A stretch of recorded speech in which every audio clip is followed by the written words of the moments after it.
Saudara penjabat Gubernur Aceh Ahmad Marzuki melepas kafilah Aceh di Meligu Gubernur Aceh pada Minggu 22 Oktober 2023. Kafilah Aceh mengikuti seleksi tilawatil Quran dan Hadis tingkat nasional tahun 2023 di Provinsi Jambi.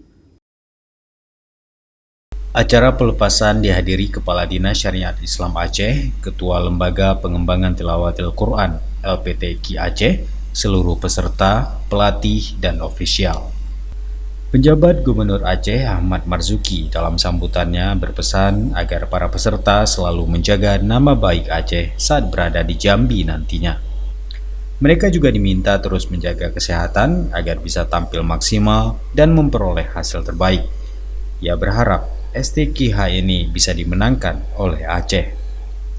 Sementara itu, Kepala Dinas Syariat Islam Aceh, Zahrul Fajri, dan juga Ketua Kafilah Aceh mengatakan total peserta Kafilah Aceh yang akan tampil pada STQH 27 tingkat nasional tahun 2023 di Provinsi Jambi berjumlah 20 orang.